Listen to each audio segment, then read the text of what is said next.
Thanks a lot for the kind words. It's a pleasure for me to give the first presentation of this event. Thank you very much for inviting me here. Here would like to tell you something about additive noise-induced system evolution. So I came up with this phrase. So and you will see hopefully in the next minutes what I mean about this. At the end, it's nothing really new. So I just collect here insights from the last 20, 30, maybe 40 years. But I would like to make sense out of the mathematical elements there and bridge it or apply it to neuroscience. So let me see how that works. So first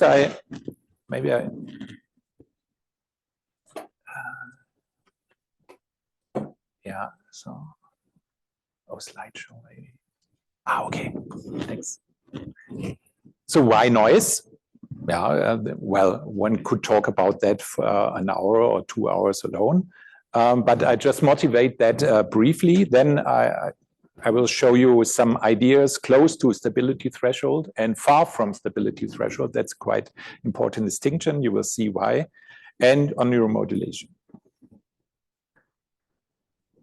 So everybody knows that there's a hypothesis of criticality in the brain. So the idea is that the brain usually operates close to an instability point, and there has been several experimental findings like neural avalanches.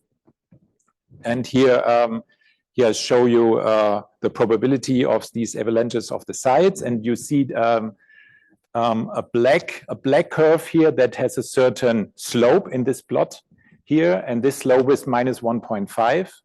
And if you increase the excitation in the system by precotoxin, you see that the slope is different, and so you pass over the stability threshold, and at the end this is just a behavior just below a supposed stability threshold.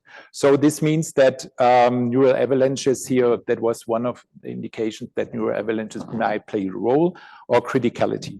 But I also show you another effect that you maybe not that familiar with. I will talk about general anesthesia. And general anesthesia, you also find a phase transition. You find this transition close to an instability point or just below. You can say, okay, when we are conscious, then maybe we live below stability threshold. So instability, and then you might pass this stability threshold while you lose consciousness. And here so is this a pointer? Perfect. Okay, what I show you here briefly, so here you increase anesthetic concentration, and this is, you do an experiment, so you increase anesthetic concentration and you ask the subject to respond to a verbal command, and if the subject, and this is the probability of the response. So here low anesthetic levels, so everybody can respond to the verbal commands, but at a certain anesthetic level here, there's no response anymore. So while this happens, you can also compute the power spectrum of EG that is observed at the same time. And then this is a time frequency plot, and this here anesthetic concentration increases, and this is the point of loss of consciousness. And what you see here, for instance, is that close to this loss of consciousness, close to the phase transition, you find here some beta activity coming up, and then at the point of loss of consciousness, suddenly you have a delta activity and a very strong alpha. And this is reversed if you decrease the anesthetic level of anesthetics here, you reverse this in some way. So it's also kind of phase transition. So you change the state of the brain, of consciousness, whatever consciousness is.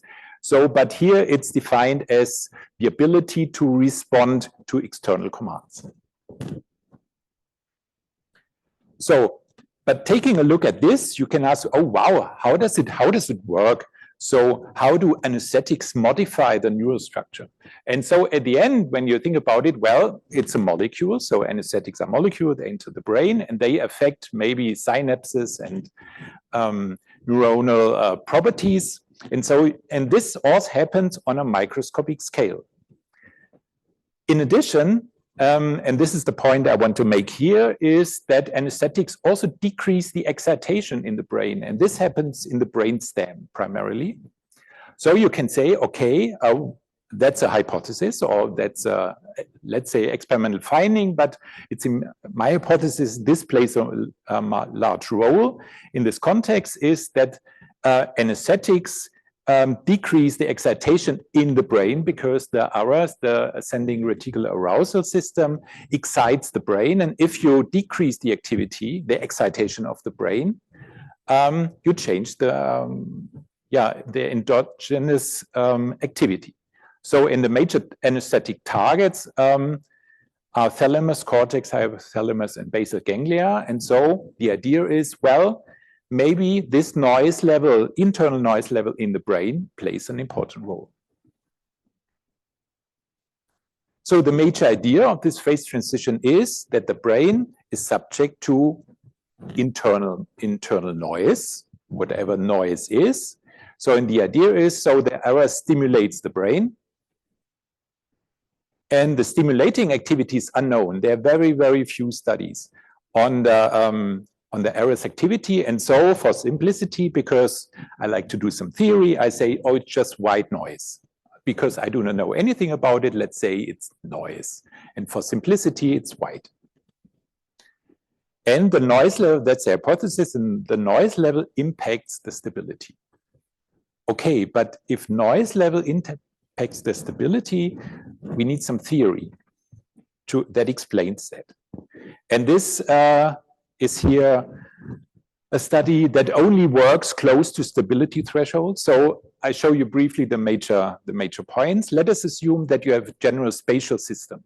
And this is the stochastic differential equation system, that you have the variable u, x is space.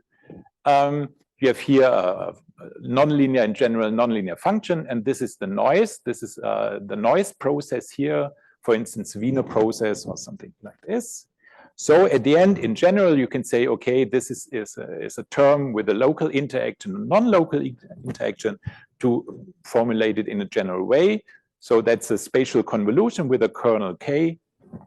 So it resembles the neural field theory, but this is just a general expression here. And in addition, you have here the additive noise, so the noise process, and this is here the uncorrelated. I distinguish two noise sources: the uncorrelated background noise that is wide in time and in space, and global noise fluctuations. And these global noise fluctuations means, I'll show you in a second, these are fluctuations that are constant in space but random in time.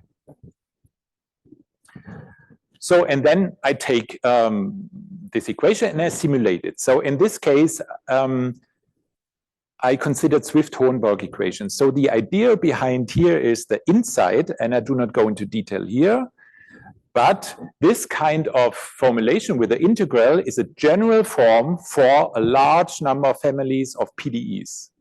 So you can put in different PDEs. I study Swift-Hohenberg neural field equations, Kuramoto-Sivashinsky equations. All these are part of this family. You can study them.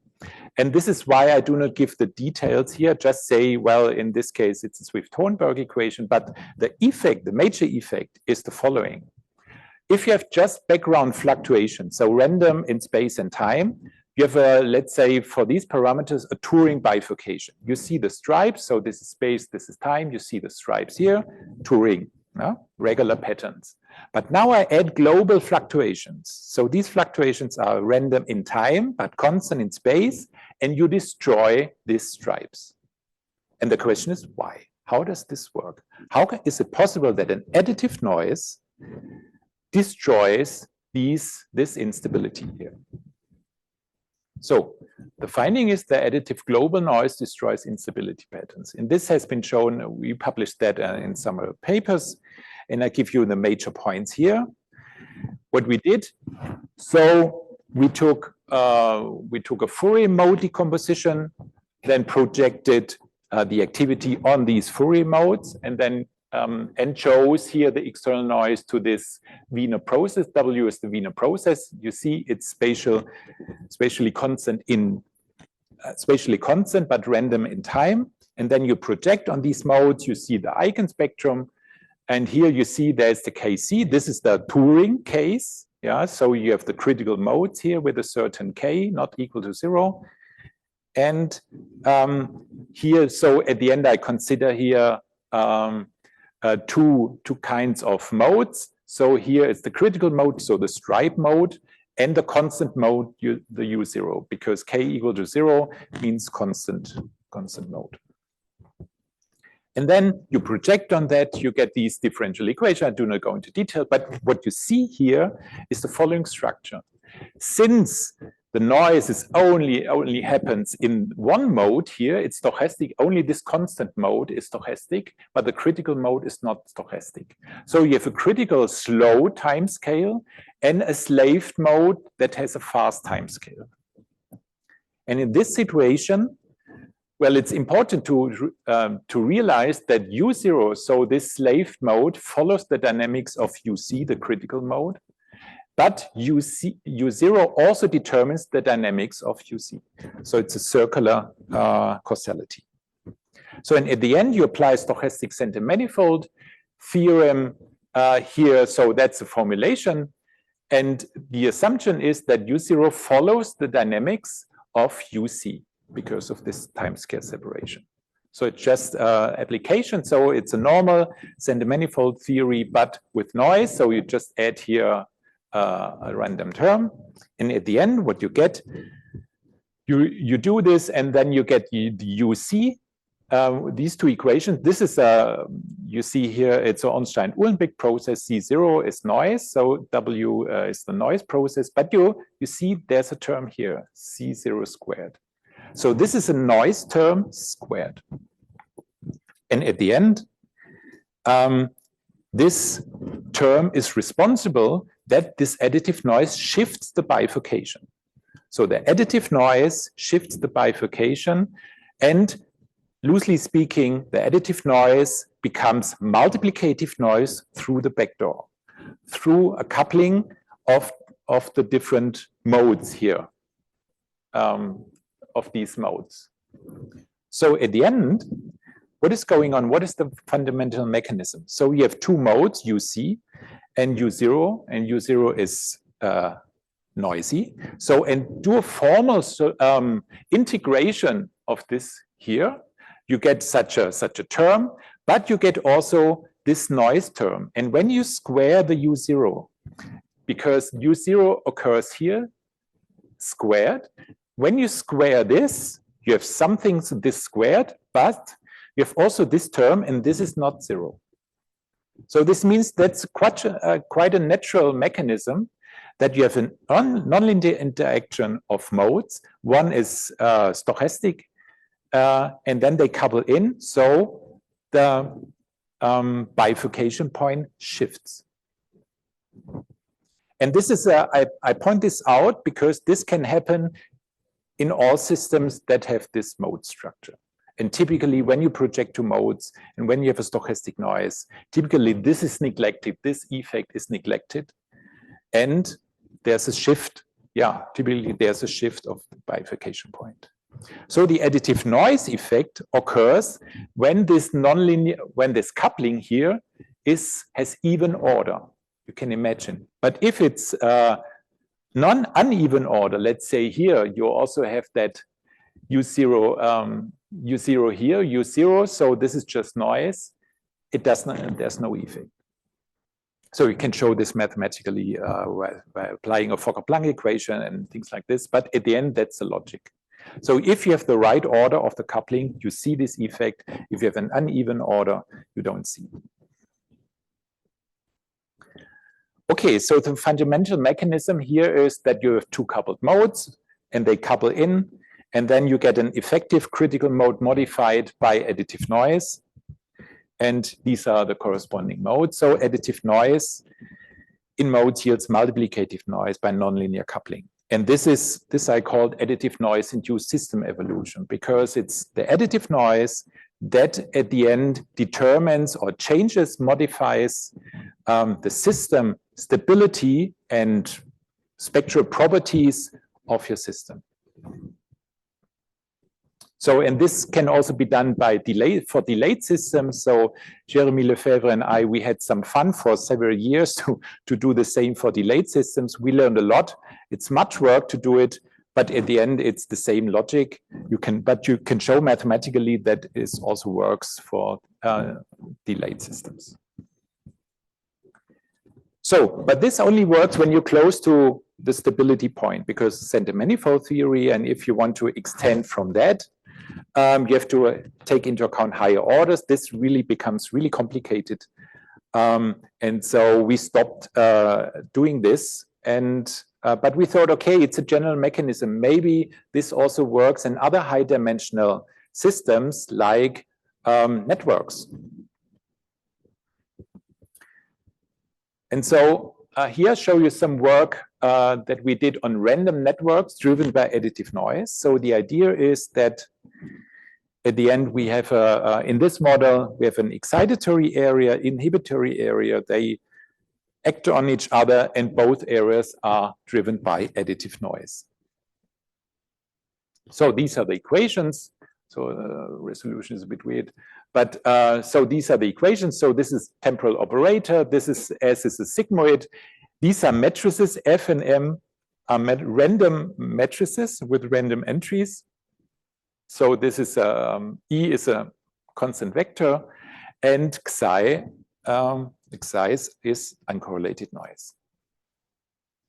So at the end, if you plot the connectivity matrices here, you see it's fully unstructured. So it's a Erdős-Rényi network here with some properties, so that you can say that the sum over the rows or the columns is a constant.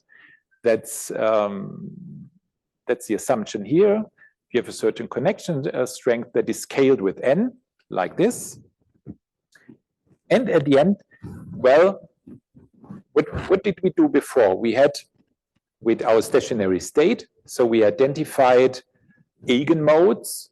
So we computed for the Swift-Hohenberg equation the eigenmode. So we do the same here. So we have the matrices, random matrices K and M.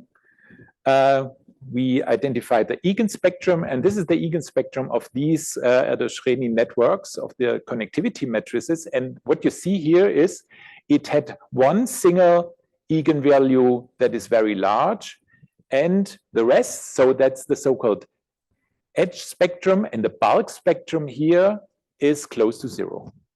And you can show, and the constant, the corresponding eigenmode of this largest eigenvalue here is the constant. So that's a property of these networks. So in these, this constant mode is then the mean field at the end. So when you increase the number of nodes in your network, then this area here shrinks to zero, vanishes, and you only keep here this maximum eigenvalue. So at the end, what we do, we take our, we have a stationary state, we developed an eigen, we consider an eigen decomposition, we have eigenvectors, we project the whole dynamics on these eigenvectors. Here, so the A1s and B1s are the amplitudes of the mean field of these first eigenmodes, and the others just decouple, and they represent an Ornstein-Uhlenbeck process. So at the end, you have the same structure as before. You have a critical mode, and this is coupled to other modes non-linearly. So that's then still the coupling. So the AKs go in here, still are in here. And you have coupled other modes that are driven by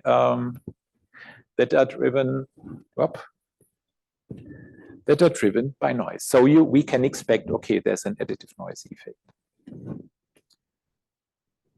So, and at the end, you can I do not elaborate in all details. So you can write these the activity here by this constant here with the amplitudes plus noise, and now you get these terms. Maybe I go back. You have these terms here, and they are really critical. This is the coupling between the random processes here to the mean field, and this can be written very simply by this integral for n, for large n, and I called it a Marquin-Vlasov term. At the end, it's the same logic as in Marquin-Vlasov equation.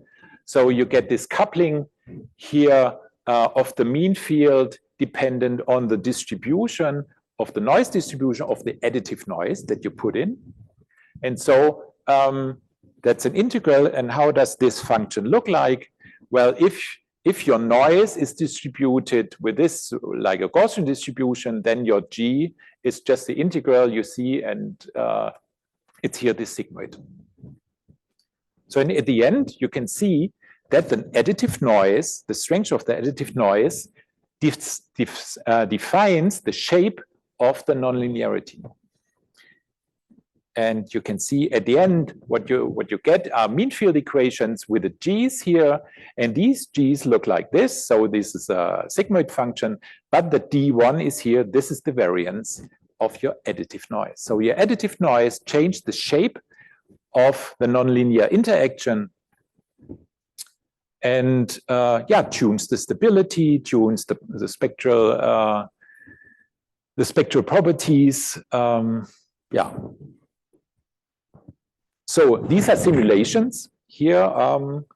So for low noise, I just plotted here the activity. So the mean field, I just took the spatial mean of the network here over time for low noise and high noise. And if you compute the power spectrum, then you see here the power spectrum for the low noise is in black. And for the high noise, you see a peak here, certain peak. And if you compute the synchronization index of all these elements in your network, you see that at high noise, you have a very high synchronization index, so it's very coherent at the end. So at the end, I do not go into detail, but this is also, this can be mapped to coherence resonance. So it resembles coherence resonance.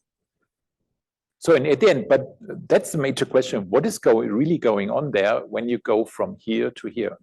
So when you take a look at the equilibria of the mean field, then you see here, so this is the noise level, and this is the equilibrium of the state. You see here you have a stable node, you have an unstable saddle node, and a stable focus, and with corresponding Lyapunov exponents here. And at the end, what's really going on is when you increase the noise, you start from a stable node here, this is here, stable node, and then you increase the noise, you jump from that upper branch to a low branch to a stable focus at the end. And the stable focus is the reason why you get this peak here. So it's a jump, a noise-induced jump by a saddle node induced to a saddle node bifurcation to a stable focus. That's the mechanism by additive noise. So at the end, so what do we have on microscopic level? So what is going on in the network or in a single element? So you have an order parameter, one mode, you have a slave stochastic modes. In a macroscopic matter, what you see at the end in the mean field is that you get a noise-induced system mode. So there are also applications to that. So, of course, general anesthesia. So in general anesthesia, we came up with a model. We said, okay, we have a cortical area here. We have the LGN, we have the RTN. They are coupled to the cortex with a delay. And we drive all these areas by additive noise and change the additive noise level. So at the the idea is you have an error, sets the level of excitation. This drives this model here. And at the end, we want to explain the experimental data there. So these are the equations. So at the end, these are spiking neural. This is a spiking neural network. It's a bit hidden here with delays, and these A's are is the additive noise. It's just additive noise here. But these terms here are here you have the spiking neural network. So at the end here you have a Poisson spike train at each single node. And we consider here, I want to point out here the cortex. These are the cortical areas. This is the thalamus, and this is a model for the RTN. So at the end, we simulated the EEG power spectrum by decreasing the noise. And while decreasing the noise, you see exactly what we observe here in that's another experimental data. You see here that some activity comes in at about 13 in the beta range, 13 hertz, then goes down to 10 hertz. And at the end, so when you decrease the noise and then when you increase the noise again, it reverses. And this is frontal EEG in patients under surgery. And there you also see this shape here, where you have here, where you have here the beta activity and then goes to the alpha and then it goes up. So the arrows here mark the point when the subject lost consciousness. And here, this is that's also quite interesting.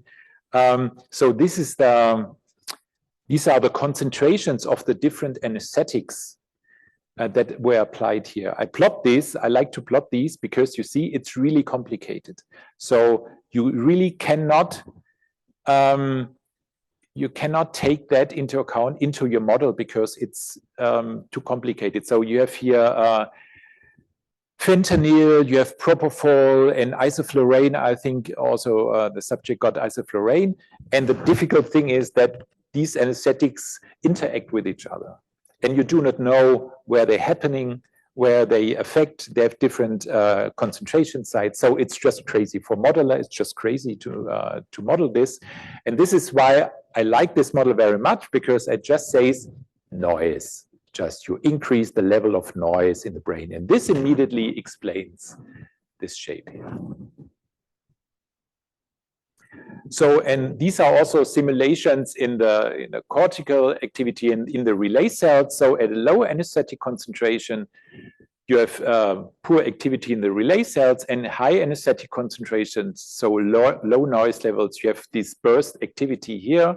And this has been found experimentally as well, that the thalamus starts bursting at high anesthetic concentrations. So this also corresponds to experimental data.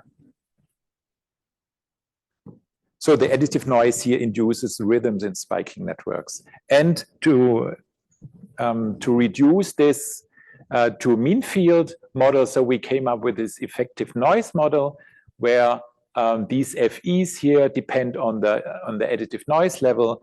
And when you do this, you get this plot. So in black, this is the frequency, and in red is the amplitude, and this is the noise level. And at the end, when you decrease the noise level here, you increase the amplitude, and you decrease the frequency. So this exactly describes what's going on in the EEG.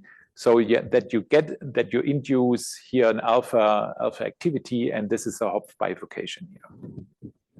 So this also corresponds to experimental data. So as a last application, I would like to show you some results on the so-called alpha blocking or Berger effect. That's also quite interesting work done by Geller et al. So they measured occipitality by a corticogram the activity of the alpha and gamma while opening eyes and closing the eyes. And it's well known, the Berger effect. When you close your eyes, then you get a strong alpha. And when you open your eyes, this alpha vanishes. So this is well known. They also found, and also other studies also found, that while the alpha goes down when you open your eyes, the gamma goes up. So at the end, you have a switch between alpha and gamma. So this is experimental data done by Geller et al. So I stumbled over this paper, and I thought, okay, that might be very interesting to model this, because if it's true that the noise controls the level of excitation in the brain, and then the noise contributes to the endogenous activity, maybe these endogenous fluctuations also control the fundamental brain mechanisms, then it should be possible to explain by this these data that you see in the EEG. So the idea is, when you open your eyes, this yields a strong endogenous fluctuations. So you have an opened state of open eyes, and when you close your eyes, it's weak. The endogenous fluctuations are weak. And with this assumption, you say, okay, so when you open eyes, you have strong gamma activity in weak alpha, and reverse when you close your eyes. And so we came up with a very simple model. We said, okay, we have a layer 1, 2, 3 cortical-cortical interaction that generates the gamma.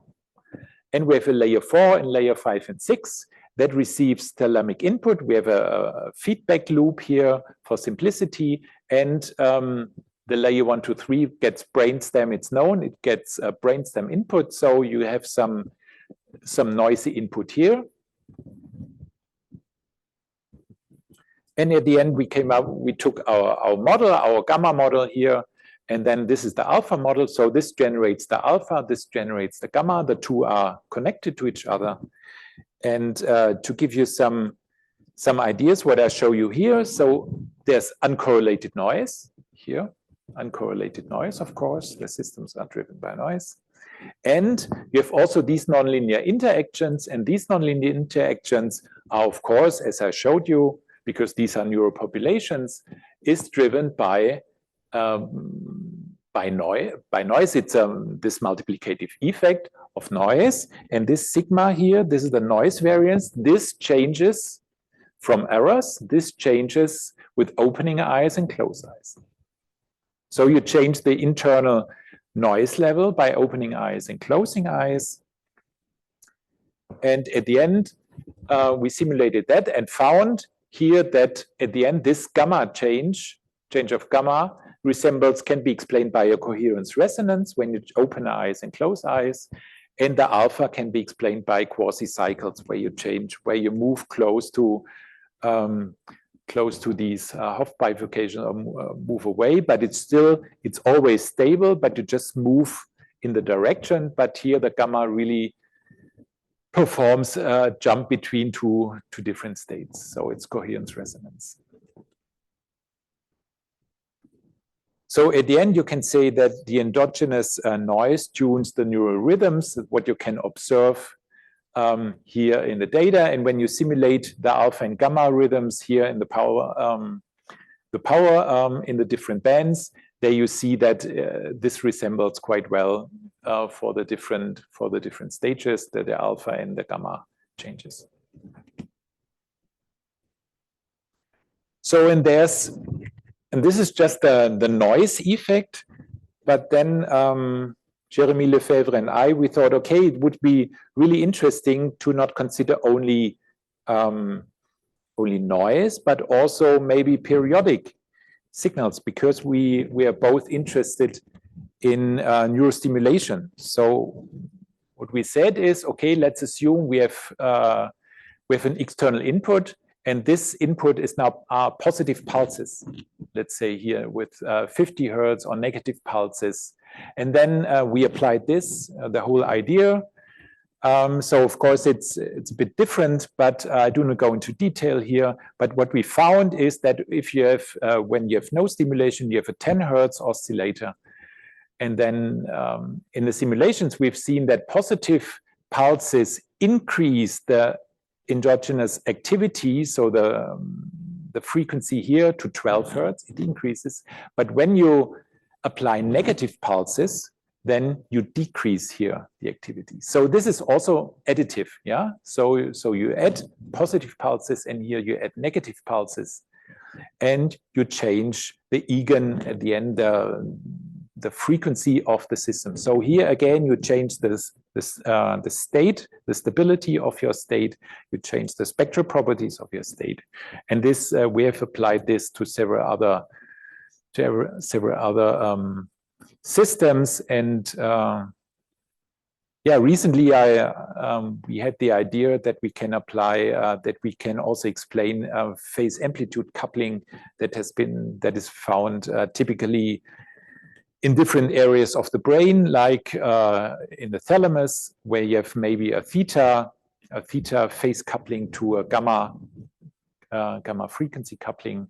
And we hope to go any further the next years and find some more indication that might maybe provide some evidence that this fundamental mechanism at the end that I showed you here is really meaningful, and maybe this helps to explain much better in the future what's going on in the brain. Yes? What's the difference between positive and negative pulse? The 50 Hertz, like that, how yeah, it's not, yeah, so here, yeah. So this is just, you know, yeah, this is zero, the zero line here, and then this is positive. And so, and this is the zero line here, so it's negative, it just goes down. So at the end, your impact is, no, it's not bimodal, it's not pulsatile bimodal, just positive and just negative. So I think we also tried pulsatile. You do not see that shift here in pulsatile, but it really so it tunes the response to it tunes the response curve when you have a pulsatile stimulation. Yeah. So you at the end the nonlinear, the transfer function yeah, just changes the slope, and so you change the properties. So we wrote a paper, yeah, here. We wrote a paper on that, and it's quite interesting. And so I was happy to work with Jeremy, with André Longta, and my PhD student Thomas Wahl on the additive noise-induced system evolution. And this brings me to my last slide. Thank you for your attention.